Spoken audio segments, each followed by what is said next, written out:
Welcome, everyone, to the Exploring Climate Migration, Policy Impacts, and Environmental Justice Implications webinar. My name is Taylor Ward. I use she, her pronouns, and I am the Senior Manager of Communications and Education at Just Solutions. I am calling in from Yucut's Land, also known as Fresno, California. Just Solutions is a national organization that drives innovative, equitable solutions to the climate crisis in support of healthy, resilient communities and accountable democratic institutions. We ground our work in the broader movement for environmental justice and the guiding principle that frontline communities most harmed by climate change should lead in creating and implementing solutions.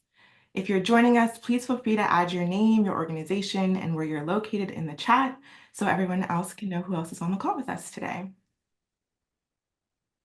Just Solutions acknowledges that we occupy the stolen land of Turtle Island, home to countless Native tribes and nations.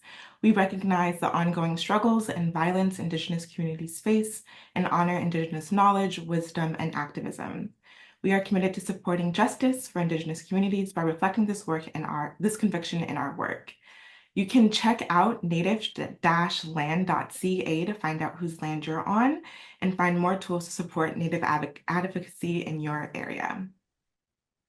So today's webinar, the purpose is to explore the defining aspects of climate migration and its implication for immigration and environmental policy. Attendees will gain insights into integrating lessons learned into their own work as we examine the environmental justice dimensions of migration, highlighting who is affected and why. Our agenda for today includes an overview of climate migration, where we will explore what we mean when we talk about climate-driven migration and the environmental justice implications. We will then move to a panel discussion where we'll hear from our speakers about policy considerations, frontline impacts, and future outlooks, and more. And then lastly, we will have time for a question and answer session. So please feel free to put any questions you might have about this topic in the Q&A box to be answered at that time. Now to introduce today's speakers. First up, we have Alma Francis, who is developing the International Refugee Assistance Project's climate strategy as climate director. Alma is also a non-resident fellow at the Sabin Center for Climate Change Law at Columbia Law School. They bring almost a decade of experience to this work, where they are expanding legal protections for climate-displaced people. Their commitment to climate displacement stems from lived experience. Alma's own family was displaced by an environmental disaster. Alma received their JD from Yale Law School and a BA from Harvard University, and they are also a member of Phi Beta Kappa and the New York Bar. We will also hear from Ahmed Gaya, Director of Climate and Migration at the National Partnership for New Americans. Ahmed has spent the past 15 years running campaigns for climate and social justice in the United States, Canada, and Europe. In the time, he has helped to found organizations like 350 Seattle and the Prison Ecology Project, built the largest and most diverse coalition in the Washington state history with the Climate Alliance for Jobs and Clean Energy, and popularized the concept of the Green New Deal as the national field director for the Sunrise Movement. The child of an immigrant family from Pakistan, Ahmed has been exploring the intersection of climate and immigrant experience for years and is bringing that work to NPNA's Climate Justice Collaborative. And lastly, Rich Stoles, a senior fellow with Just Solutions, who focuses on the intersection of climate justice and immigrants' rights strategy and organizing. Rich brings more than 25 years of organizing and campaign experience to his work, including service as the executive director of One America in Washington State, which is an immigrants' rights organization where he co-founded Washington State's statewide environmental climate justice coalition, Front and Centered.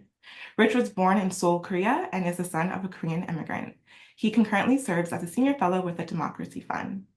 And with that, I will turn it over to Rich to get us started with this webinar. Great. Thank you so much, Taylor. And it's a real pleasure to have Ahmed and Alma on this call with us. Tremendous respect for the work they've done for years. And I think it's great that we have some space today to have this conversation. And it's intentionally intended to be more conversational. So I'll have some opening remarks just describing some aspects of the climate migration issue, and then have some questions for Ahmed and Alma, and then hope that we could then open it up for questions and answers. This is the first of, we hope, a series of sessions looking at the intersection of climate and migration. Um, and we hope to learn a lot from the folks that are participating in this webinar as well. So with that, what do we mean when we talk about climate migration or climate mobility or the intersection between climate impacts and migration? We actually mean and can mean a lot of things. In the context of international immigration law, I think, or migration law, I think part of the challenge is there isn't a clear definition of a climate migrant that can be protected because they've been forced to move because of climate change impacts or natural disasters in their own country. But in the context of climate and migration and the intersection of climate and migration, we can be talking folks forced to move um, from their homes here in the United States and across the world.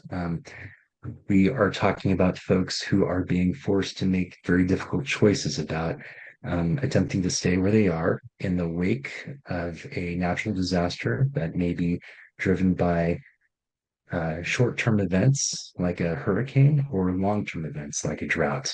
Um, and the choices people are making um, are driven by access to resources, the kinds of governments under which they're living in, um, their ability to move, and their ability to recover. Um, and we're also talking about what are the systems in place that can help people make the choice to remain and rebuild and to hopefully thrive. And if they have to move, how do they move? Can they move safely? And where will they go? So that's kind of the broader context of the issue of climate and migration at a time in history when we know that uh, more people are in motion than ever before. Um, Recent data collected by international organizations, even the Groundswell report of the World Bank, have estimated that sometime over the next 20 years, as many as 200 million people may be forced to move or be displaced within their own countries. And you know, in their estimates, as many as 86 million of those folks could be moving within the continent of Africa, another 40 million within South Asia, another 49 million within the Pacific region and East Asia. Other estimates suggest that over the next 30 years, there could be as many as 30 million folks forced to move from South America and Central America. And that may have certain implications for immigration policy here in the United States, as well as border policy.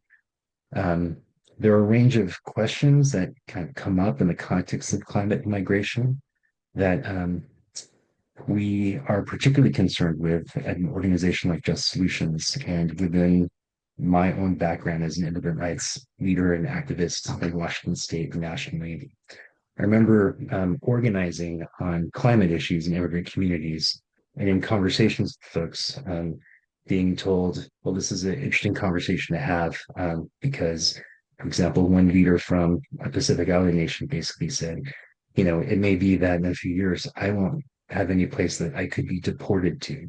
And then there were communities that we were organizing in around climate justice issues that were being directly impacted by environmental justice issues in their communities and did not necessarily have a framework to explain or understand how it was that they were forced to move because of climate impacts in their home countries and were once again being impacted by environmental justice in their communities here in the United States.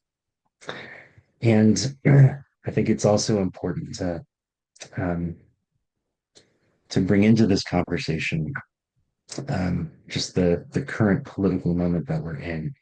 Um, as we have this conversation or webinar, there's an international conference underway in Azerbaijan looking at potential agreements related to climate change and what nations around the world may commit to do with respect to a range of issues involving climate change. That's happening at the same time that we recently had an election here in the United States that may have very challenging consequences and implications for both immigration policy as well as climate policy and a whole range of policies impacting immigrant and refugee communities here in the United States.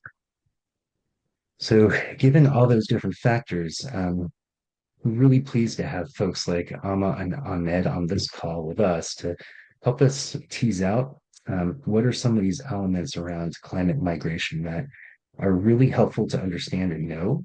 Um, why is it relevant in the context of a movement for climate justice? And what are things that we can be doing within our own communities, strategizing for a future where climate and migration um, may very well have a more significant role in all of our lives, domestically and internationally. So with that, let me turn to Amma first. IRAP, the organization you're with, recently issued a report looking at interviews and conversations with folks crossing borders. I'd love to hear a little bit more from you about that report. And when you think about the term climate migrant or climate displaced person, what do you mean? Yeah, thank you, Rich. And thank you, Rich and Taylor, for organizing and for all of us in the audience that are sharing some time with us this hour at this incredibly difficult time. Appreciate it and feels really good to be in space with you all. We're hoping, I know that this will be interactive, so looking forward to your questions and the discussion. Yeah, Rich, we recently came out with a report, and I just want to highlight that that report was a joint effort with a number of partners, Kids in Need of Defense, Al Otro Lado, Las Americas, and Haitian Bridge Alliance. And we, the four of us, spent the last year and a half talking to thousands of migrants and displaced people about how climate change was affecting them. And I just see that my colleague Jose has posted the link to that report in the chat. Thanks, Jose. And the top line of that report was that climate change is significantly affecting US immigration. We found that 64% of the nearly 4,000 people that we spoke to had experienced either an environmental disaster in their country of origin and or experienced an environmental disaster in transit. So not only are people having to move in part because of climate fuel disasters like hurricanes or extreme heat, but also climate change is making people's transit journeys to find safety in the US much more difficult. That work is important not because it just shows us the extent to which climate change is affecting people. And I invite people to check out actually the appendix to the report where we have a lot of quotes from directly from migrants and displaced people that I think give a little more detail about how this impacts people on an individual level, which I'd be happy to talk more about. But we just haven't really had a sense of numbers across borders. So Rich, you mentioned some numbers from the World Bank, for example. A lot of those numbers refer to internal movement, people moving within their own countries. And we know that some people also have to move across borders in a changing climate. So my just simple definition, because I know we're just getting all on the same page here, when I talk about a climate migrant is someone who's on the move, either in whole or in part due to climate disasters like hurricanes, whether they're moving in their own countries or across borders. And I'll just finish before passing to Ahmed. Just looking forward to hearing from him too. That we're using the word migrant here, which generally technically refers to voluntary movement. But when we're talking about climate-related movement, where people are generally moving from places where they haven't contributed significantly to the climate crisis, a lot of movement is kind of forced, actually. And so at IRAP, we use the word climate displaced people because displacement tends to refer to movement that's forced, where migration refers to movement that's voluntary. I'll come back after Ahmed shares. I can share some client stories if that's helpful, just to ground us a little bit. But yeah, I want to pass it back. Thank you for that, Amma. And I also just want to say like how foundational the work that Amma, that you and the International Refugee Assistance Project and your partners have done in collecting those stories. For those who don't know, the National Partnership for New Americans, we're a coalition of now 82 state and local immigrant rights organizations, and mostly based in kind of power building and organizing groups, doing both advocacy and services to advocacy work. So the question that we set out to answer is like, can we build a constituency of people who identify as climate displaced in the United States, kind of in our existing membership? We anecdotally knew that those stories were there, but there was no kind of existing community of folks who were kind of natively taking that identity, coming together around it outside of these individual kind of people and anecdotal stories that we were hearing or voices that were speaking up. And the biggest barrier we found when we first started to do this work was a lack of kind of stories and profiles of what that looked like to talk to people. The number one learning we found is that, when we start to talk to people first about climate and ask them about climate impacts they've experienced, the answers we get are that people don't know what that means or don't know how to respond to that. But when we ask people about kind of specific environmental disasters, specific climate impacts in their countries of origin, the floodgates really open up and a really rich level of storytelling comes. People feel those stories very viscerally. And so starting from those places and connecting that back to climate and having examples of stories that we can share with people that they can resonate with has been the number one thing in building that base. And so the work that Amma and the legal partners are doing, once again, I just can't highlight enough of kind of building that initial base of stories that we were able to show to people, repurpose, has made the organizing work possible. And the thing that I'll add is I think Amma really, you did a good job of laying out kind of, we have a shared broad definition of climate migration, is that the people in our membership who have come and begun to, and this work is very nascent, but begun to identify as climate displaced people and find community with one another in that identity are an incredibly diverse and broad set of folks from different countries, different experiences, different immigration stories, different pathways. We have undocumented people, we have DACA recipients, we have asylum seekers. We also have a number, and we've featured a number of long-standing, folks from long-standing immigrant communities that have been in this country for many years that have some level of legal status, whether that be TPS, or whether that be permanent residency, some who have gotten citizenship or come on their other pathways. And the big learning from that is that one, there is no sort of like defined like this set of folks, this pathway is the pathway for climate displaced people. Climate is an accelerant that is driving all of the various factors of displacement and migration, and requires an approach that addresses that. But that people from these different communities can find community with one another under the frame of climate. And we believe that's a very powerful organizing tool. And I'll pass it back to you. I think you were going to share a few stories that you'd heard from your work. Yes, I'm happy please. happy to do that. And then I'll just pass it back to, I will, I guess, pass back the praise to Ahmed and underscore how important the organizing work that NPNA is doing. Because we know that the law doesn't change and policy doesn't change without movement. And so having folks be organized is really critical work. And so really appreciate that work as well, Ahmed. Yeah, I do want to share at least just one client story, because I think sometimes it can be hard to sort of connect the dots of what climate migration looks like for folks. And as Ahmed was saying, it can look like lots of different things. But I'll just highlight just two sort of case examples or profiles. We spoke to, among the thousands of people that we spoke to for this one report that was shared in the chat, we spoke to one woman from Honduras who experienced multiple hurricanes, lost her home, livelihood, and the pressure was so bad in her home life that she started experiencing domestic partner violence.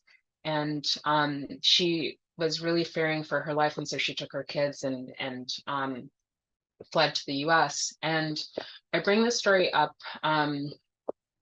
not to sort of just reproduce violence, but to just, I think, point to the way that climate change can intersect with other difficulties and challenges that people are facing, which I think Ahmed was alluding to when he said that it can be an accelerant.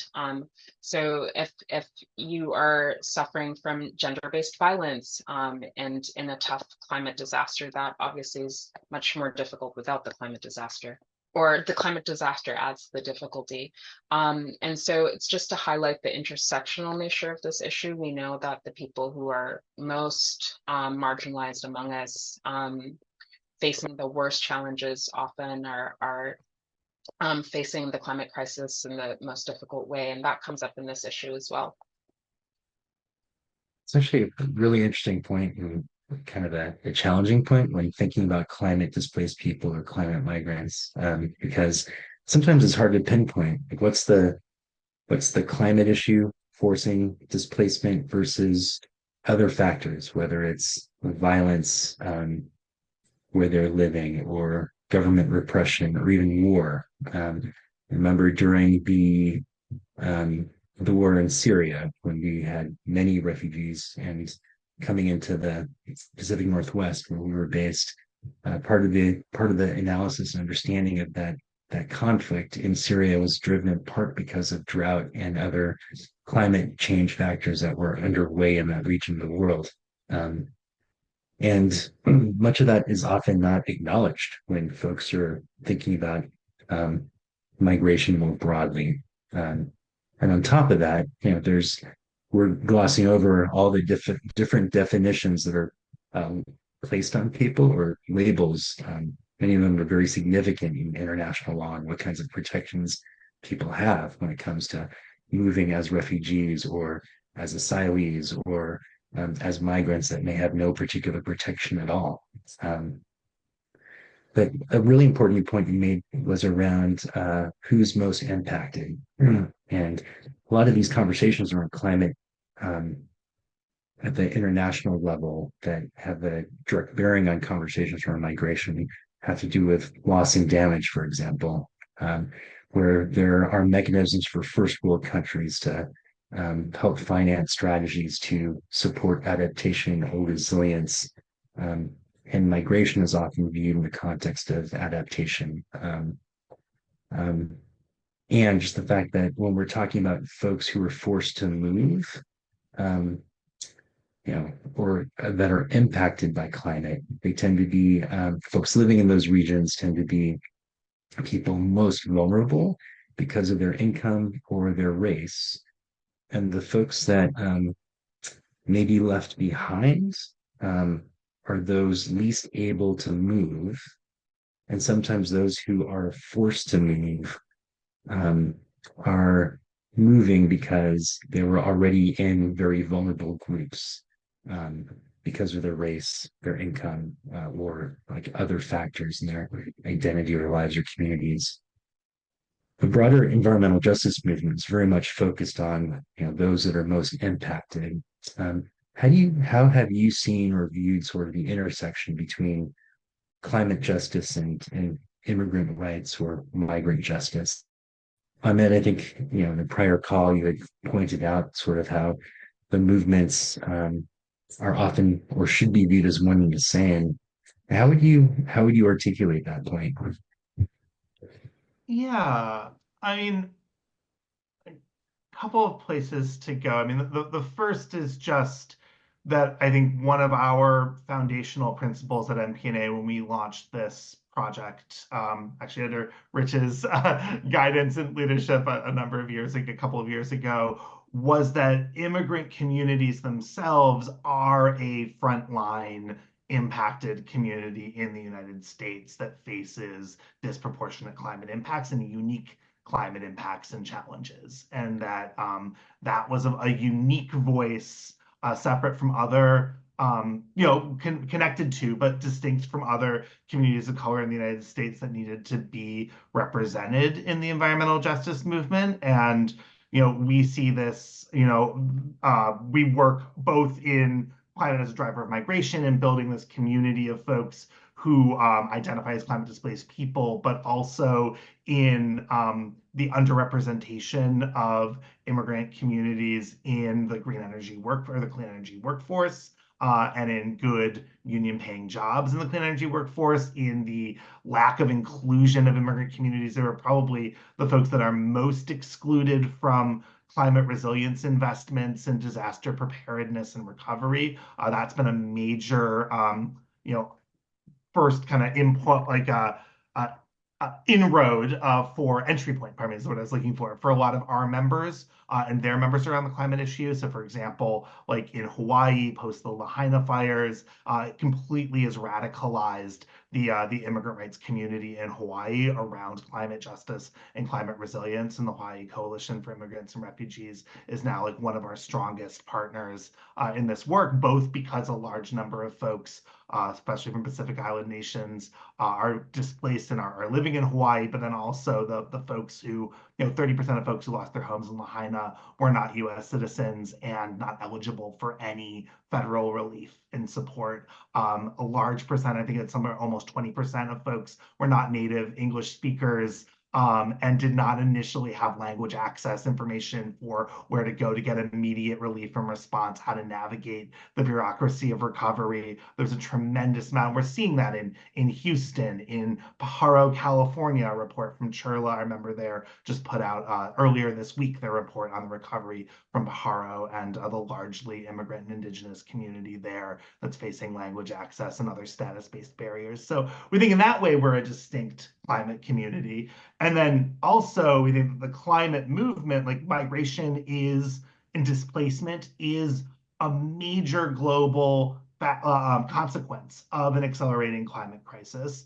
And it's something that the climate movement has to address and engage with, and has really failed to. And the US climate movement in particular has failed to have an internationalist outlook and think about things like climate finance, loss and damage, the ways in which we're promoting not just the right to move, the right to leave. And if you look behind me, we have up on some of the images we've created to represent these things, but also a right to stay, and a right to be resilient. And we see organizing climate displaced people both as bringing the immigrant rights community into that environmental justice movement and demanding the unique barriers that we face be addressed, but also pulling the climate community to see fighting for a right to stay and right to leave pathways as an essential part of a climate agenda.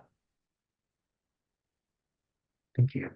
And how would you add to that? I know you've done some really powerful writing around the experience of the global South and the global North, and I don't know, I just want to influence how you respond, but like there's so much richness you can add to this discussion.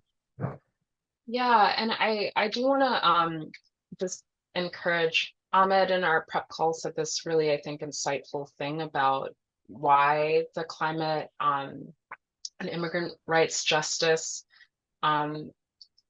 movements needs to be aligned. And I was having so I want to encourage Ahmed to come back to that and share that publicly if he feels comfortable. But I think I was having a conversation this morning about the US election and the fact that, if it's okay, Rich, to touch on the US before going global, that the incumbent president, whose name shall not be said, is both denying climate change. So knowing that Trump is both denying climate change and promising to roll back climate action, but also promising to really push anti-immigrant policies, and that being sort of a situation of, to me, turning up the heat on a boiling pot while forcing the lid shut.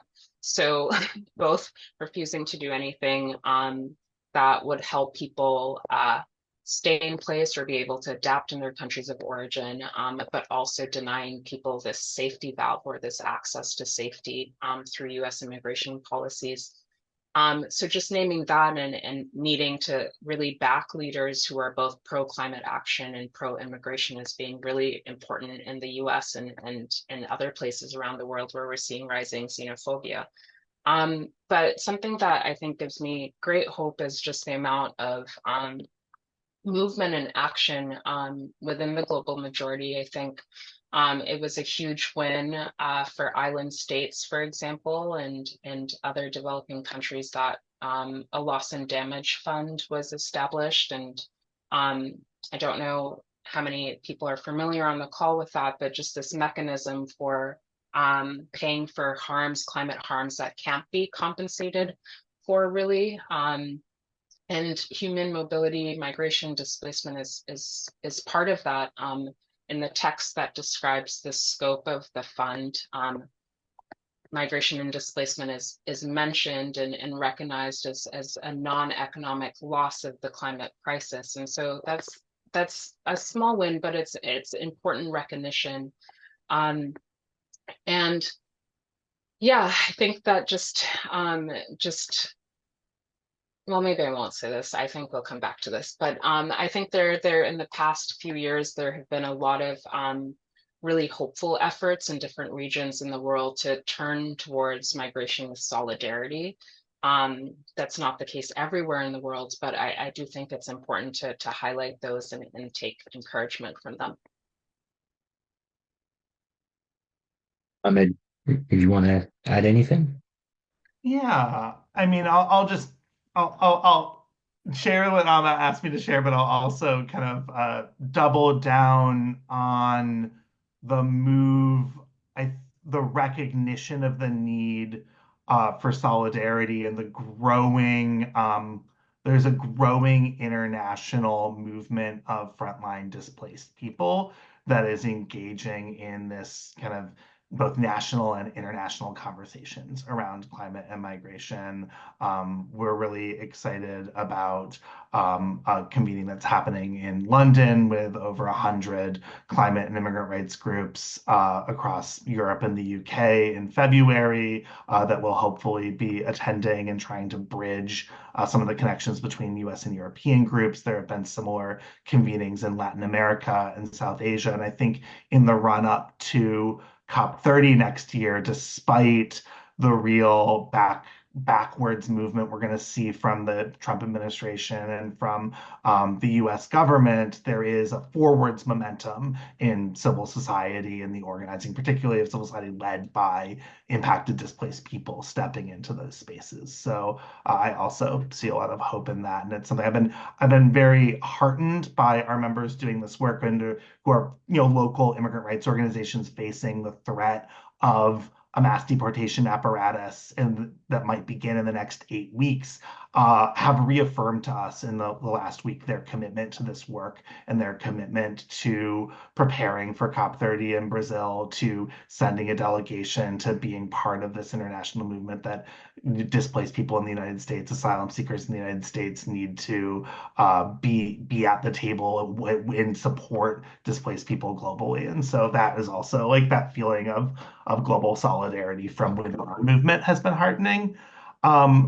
I'll try and just very basically, I mean, I'm writing a piece on this as well, so hopefully there'll be something in writing coming out shortly. But the basic frame is that the climate movement for a long time has acted like if we just talk about climate hard enough, we can drown out the xenophobic anti-immigrant voices. In the European elections in June, there was a memo that came out that the two issues driving European voters are climate and fear of immigrants. And the messaging guidance that climate organizations were given was, don't talk about immigrants, just talk about climate. If you can turn out enough people by just talking about climate, we can win. And the result was a resounding gains for far-right anti-immigrant parties in the European elections. And I think climate groups in the US in this recent election took a similar strategy of we just talk about climate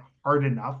And we saw the result of that. And what we've effectively done is ceded in the entire policy and narrative territory to authoritarians. And we're in a moment of rising global authoritarianism across Western democracies on both sides of the Atlantic. And to a T, every single one of those political movements is driven by a narrative of scarcity in a disrupted world and is blaming immigrants and migrants and refugees for people's fear and using them as the primary scapegoat. And every single one of those governments is also allied with fossil fuel billionaires in the interests of the fossil fuel industry and is a disaster for the climate. The threat of eco-fascism is real and is, in things like the Great Replacement Theory, is playing out in individual acts of violence, like the shootings in Christchurch and in Buffalo, New York. But for the most part, when it comes to political movements and governments that are seizing power, the forces of xenophobia and fossil fuel capitalism are completely aligned and in lockstep. And so there is no government that will be elected right now in our political context on hatred of immigrants that will do anything good for the climate. Our political fortunes are intertwined. And as an overall movement, we need to articulate a vision that is an alternative to the guns, cages, and walls that the authoritarians are presenting, and that it's even become mainstream in the Democratic Party of the United States and their response to immigration. Yeah, I've often thought of the point that another friend of mine once made that a fortress democracy is no democracy at all. And what you and Anna are sort of underlying is just the importance of the intersections and understanding the interconnections of these issues in ways that play out in the context of narrative, in the context of politics, and even just the way we think about issues and how we sometimes silo ourselves and not open ourselves up to the importance of how these issues come together in important ways, sometimes ways we may not even expect. But it might be helpful to kind of, as in context of introductory notions of some of the policies that kind of exist out there that folks are advocating for.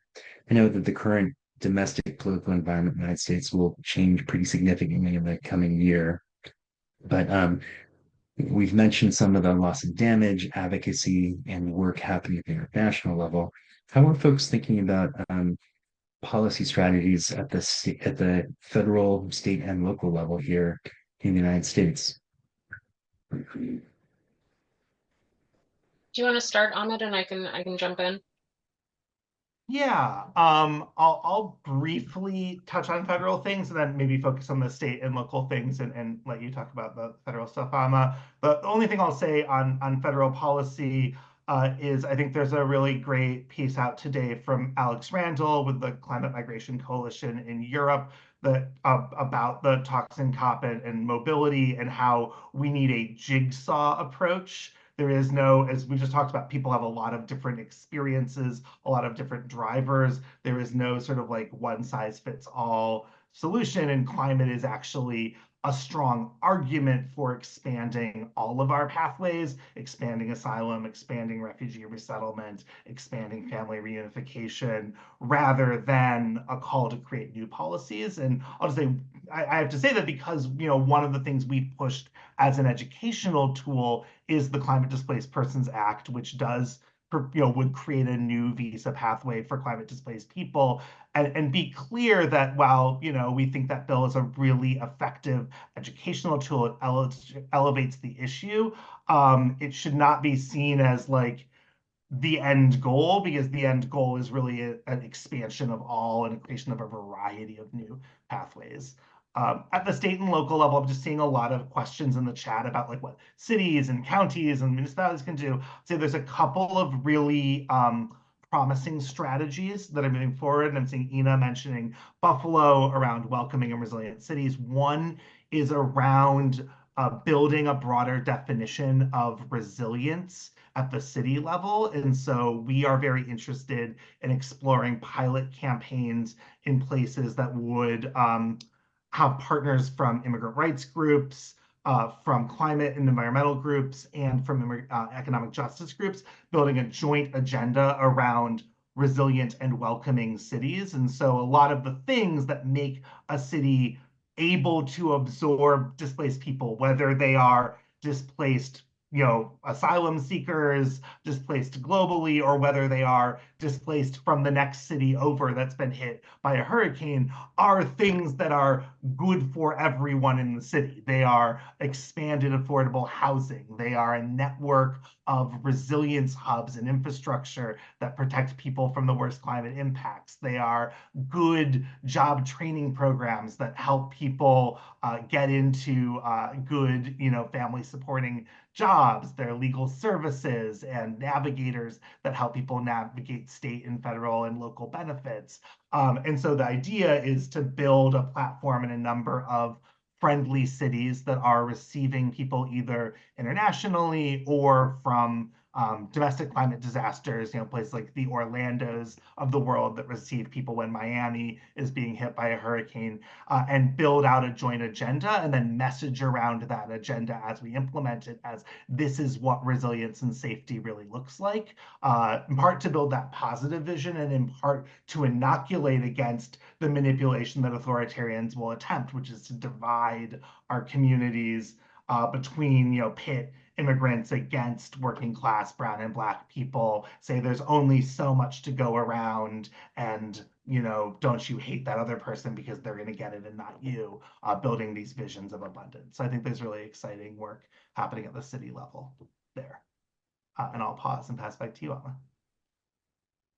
And actually, and Alma, when you do answer that, like domestically, but I think there's also really important work you've been doing just in bilateral agreements among nations, and ways different countries have been approaching this issue as well.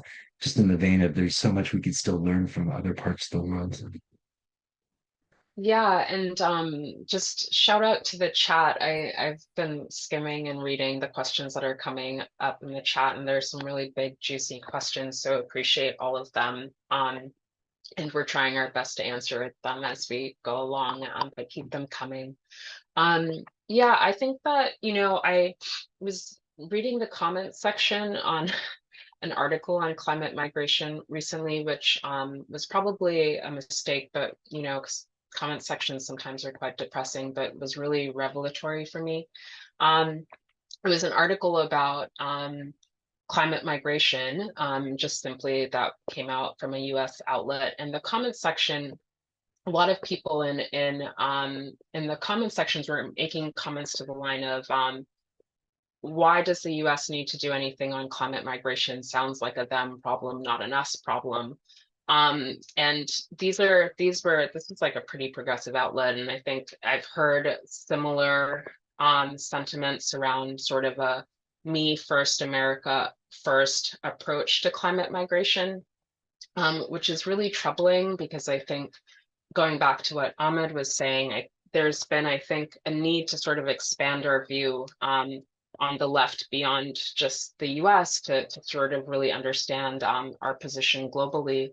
And I think this work to sort of link, well, the way that we consume greenhouse gas emissions, the way that we consume fossil fuels here in the US affects people in other places, right? People often say climate change has no borders. And so just thinking about our responsibility, I think, beyond just our singular countries is really important as part of this work. And building transnational coalitions is important. I think this is a moment where we really need to get our narrative right. I think the selfishness narrative is winning over the solidarity narrative. And I think there's work to be done to really build that out. And you know, for us as a legal rights organization, we know that there are still people in need of legal support. We know that we still have suing the government as an option. And so both of those things are providing legal relief to people who are on the move right now. Pushing back against anti-immigration policies using lawsuits is something that we'll continue to do here in the US. But outside of the US, something I'll just try to end on a hopeful note. Something that gives me encouragement is this framework called free movement agreements that I like to bring up. Free movement agreements are quite common. They're regional trade agreements that include provisions that allow people to move from place to place. The European Union is the Schengen area within the European Union is the most common example, but these exist all over the world.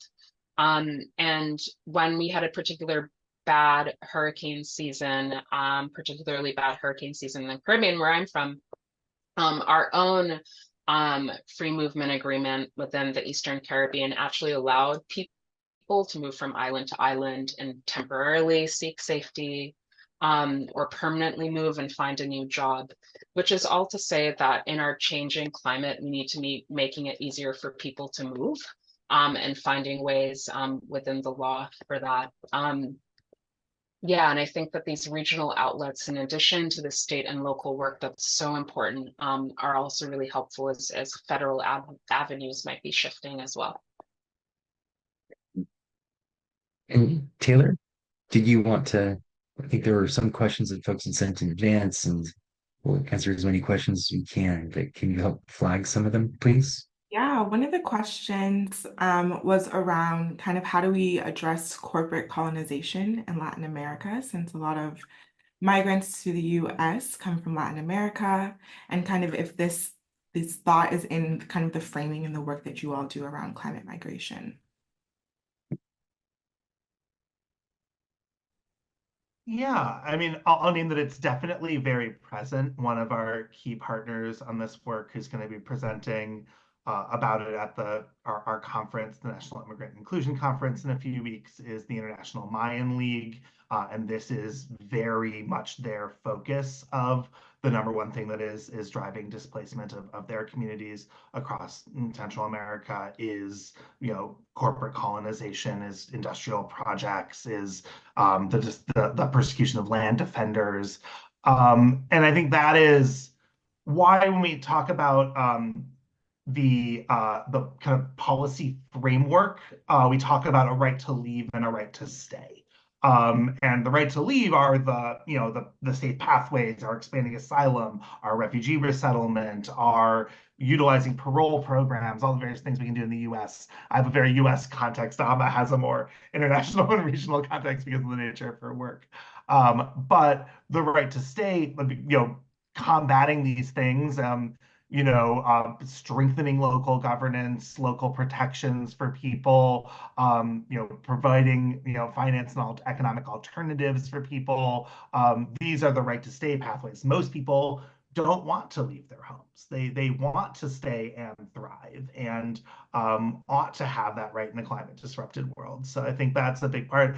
I think there's a new caucus in the House of Representatives called the Global Migration Caucus that is particularly focused on building support around U.S. policy that addresses some of these drivers, including rampant exploitation by corporate projects. It's had some challenging and problematic messaging coming out of it, though I will say the leader of that caucus, Representative Diaz, does come out of our movement, comes out of the immigrant rights movement. I have a lot of respect for her and her intentions and desires with it. I think that's a tool that might be used, obviously not in the immediate future, any legislative outcomes, but to build out some of those policies and build support for them among our congressional champions for when we have power to implement them. Great, thank you. And another question I'm seeing is, climate justice movements have a history of excluding Black, Indigenous, and people of color. Can you talk about how your work seeks to challenge this history? I can start on that one. Yeah, I think that's really important to name that the legacy of the climate and environmental movement has definitely been exclusionary. Right, it's been about polar bears and not people in our communities. And I think that the work and so many BIPOC getting involved and speaking up about climate has been really shifting the tide on on that, and which is important. I think for us as in the work, there's both who does the work and what work that we do. And so I think on our climate team at IRAP, we're a pretty melanated team, which is exciting. But also I think it's really about also just uplifting voices from people with direct experience and making sure that's part of the work. So invite people to check out again the stories that we center in our work as well.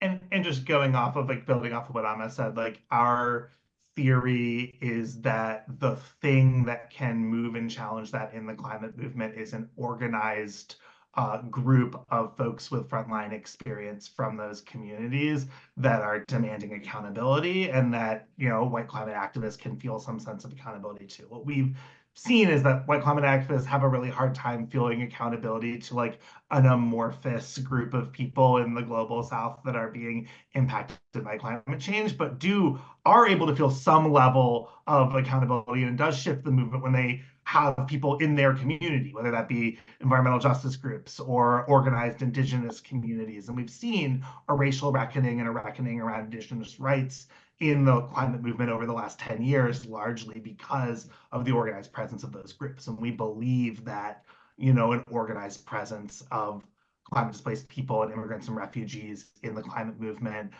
can make the movement more internationalist and can create a sense of accountability to the global community, because that community isn't far off, it is our neighbors.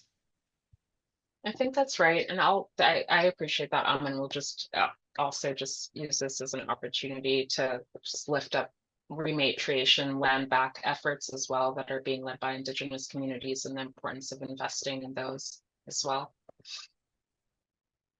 Definitely. Thank you for that.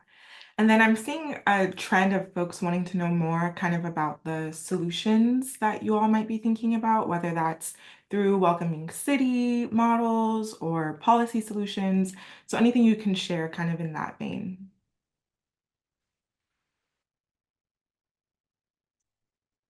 I can start. So we are mostly at our organization a group of lawyers. So to the extent that there are lawyers on the call or people interested in using legal tools, I invite you to join our network, and I'll put a link in the chat. We have some resources about how to support climate affected clients in legal cases that I invite folks to read through, share, and give feedback on. Because I think one thing we know is that people are on the move and people need legal protection. And so I'll share some resources for that in the chat. Yeah, and we'll also share some of the reports on the local work that we've done, particularly around disaster response and combating disaster capitalism in the wake of climate disasters. But I would also say, like, in this moment right now, we are in a defense offense strategy. Like, first thing, and right after this, I am convening a call with our climate movement partners to brief them on how they can plug into deportation defense efforts to resist the mass deportation scheme. I think at the city and local level, building up the policies and capacity to support and defend people, legal services being offered at the local level, various, making sure there's non-cooperation between local law enforcement and ICE, resisting the permitting of new detention facilities and new militarized facilities for the deportation apparatus. And then on the other end, there's the proactive and positive things. There's language access, there's local funds for disaster victims that don't have status. And then there's this sort of broader vision that we're hoping to build, which I don't think there are super clear examples of. There are smaller experiments, but of welcoming and resilient cities. So can we get cities and states and counties to invest in networks of resilience hubs that also house legal services and language classes and workforce training opportunities, as well as also housing navigator programs for folks to weatherize their homes and access heat pumps and other measures that reduce emissions. So kind of combining these strategies into one thing that is very proactive. I think there's a narrative that people are afraid of immigrants and migrants, and what we find from our narrative research that MPNA has done with our partners is that people are afraid of chaos and disorder. And I think the best way that we can combat that is by, in the places where we have power, showing that taking care of everyone in our community, engaging interdependently, providing the resources that everyone needs, provides safety and stability. And it is the deportation apparatus that is causing chaos and disorder. Yeah, I think that's right. I think there's a lot happening in this moment and will continue to happen. Um, but I did just want to emphasize, as we wrap up the call, just the importance of the work that can be happening across communities and across movements to protect immigrant communities in this moment, um, internationally as well as domestically. And that as we think about the work ahead, that we also think intentionally about scaffolding it in such a way that the real strategies for building the kinds of welcoming and resilient cities we need for the long term, and that we can build that infrastructure now across movements, that there are real strategies and work needed to significantly repair and rebuild our disaster recovery system here in the United States so it's more responsive to poor people, frontline communities, and immigrants as well. That there's more that can be done to rebuild the narrative and reassert core values about asylum, refugees, immigrants, migration, and what it means to be welcoming. And that internationally, there's a importance to recognize the interconnectedness that impacts all of us in the context of a changing climate and the international policies and agreements that folks are fighting for even now at risk of their own lives to ensure that those frameworks exist in a way that respect the dignity of people doing this work and experiencing these natural disasters and impacts of climate change globally. And so there's a giant movement responding to forces that we're all facing. And I think it's always important to remember that the work that we're doing is critically important and it's bigger than what may be happening around any particular election. And that there's so much more that is still in motion, even though it may not be visible at the moment. But I'm feeling on multiple calls and conversations and the sense that this is not a time to turn back from the challenges ahead, but perhaps more than ever, a call to do the organizing necessary to change the conditions in which we're operating. And so with that, thank you, Taylor. To you. Thank you so much for that wrap up, Rich. That was really, really great. And thank you all for joining us today on this conversation. Thank you, Alma and Ahmed, for your insights. I think this shows that we have to keep having this conversation. I'm looking forward to hosting more events where we get to keep talking about these issues. I did put in the chat a post-event survey. If you could fill that out and let us know what else you'd like to talk about, what other events would be helpful for your work and your advocacy, that would be very helpful. And I will send a follow-up email with the recording of this webinar and all of the links that were listed in the chat, so you'll have them all in one place. Thank you all, and I hope everyone has a great day.